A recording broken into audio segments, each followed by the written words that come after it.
What's up, people? RonMan here, and today we're taking a dive into a less popular beat-em-up for the NES, and that is Renegade. Renegade was developed by Technos and published by Taito in 1987. You play as Mr. K, a vigilante trying to save his girlfriend. I have to say, I love this cover art. 2 a.m. is no time to be alone on the subway, and you're about to find out why. Yeah, I don't know, I love this. I can't get enough. The graphics are a mixed bag. I think the environments look good. I love the look of the subway, the pier, the bar, and so on. For some reason, I love when video games have signs. Like actual signs that you can read. This game has signs that fall into the "it's so bad it's good" category. Look at beer. But not beer. B-R. It's like they started writing beer, but then ran out of room, so I don't know, put the R underneath?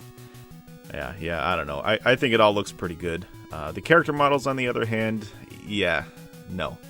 They all look pretty sloppy. For example, I love when you're grabbed from behind and kicked forward. That looks like it hurts, and I don't mean the guy he's kicking. And this is the first boss. That looks terrible. So yeah, the graphics are a mixed bag. How about the music? Well, it's just there. It's not bad. It's not good. It just is, and that's okay. Moving on to controls. Maneuvering around works easy enough. A is to attack to the right of you, and B is to attack to the left of you, much like in Double Dragon 2. Pressing both A and B allows for a jump kick. When an enemy is down, you may mount and punch them. This kills the enemies pretty quick, although oftentimes other enemies will hit you off. When you're standing and punching an enemy, they'll eventually bend over, and at that point you can grab them, and you can knee and or throw them. You may also dash by double tapping left or right. While dashing, you can jump kick or punch. That all sounds simple enough, but one of the major flaws of this game is that the fighting is just not all that easy. The hitboxes just kind of seem off, and that's a problem. Approaching an enemy and attacking feels kind of like a gamble. You might hit them, they might hit you, and sometimes you both punch and you both take damage. There were even times throughout my playthrough that I mounted an opponent and my punches actually missed. It must be a glitch or something, but it did happen. Overall, it just makes the game feel hard to control, and I think a game's difficulty shouldn't be through crappy controls, but genuine challenge. Of course, if you happen to play this game a lot, you'll eventually get good at the controls. But if you look at a good beat-em-up, you'll find the game is instantly fun and the controls are not an issue. For example, Turtles in Time. It's easy to just beat things up. You don't have to be worried about approaching a foot soldier and quickly getting killed. The control in Turtles in Time is perfect. Double Dragon 2, the same thing. You don't have to worry about walking up to some thugs and hoping that you get the right of way for attacking. Anyway, I don't know, this is just the way I perceive the controls. Feel free to disagree.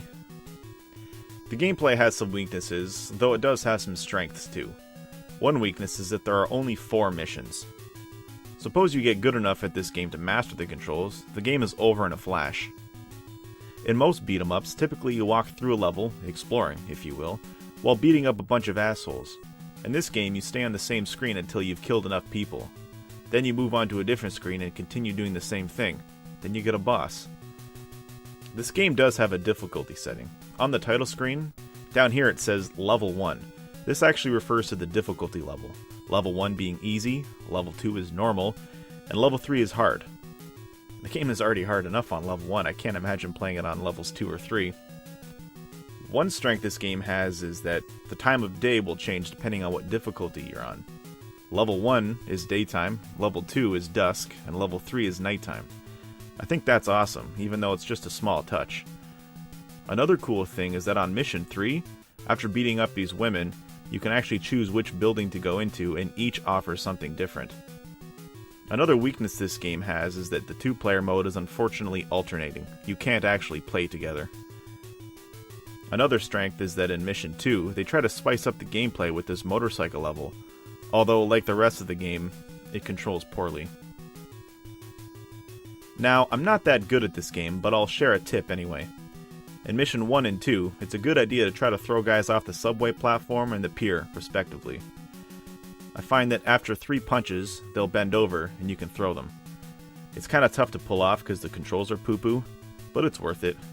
If that fails, the running punch is good. Standing jump kicks also do the trick. So that's Renegade. It's hard to control, it's quite short, and the character models are laughably bad.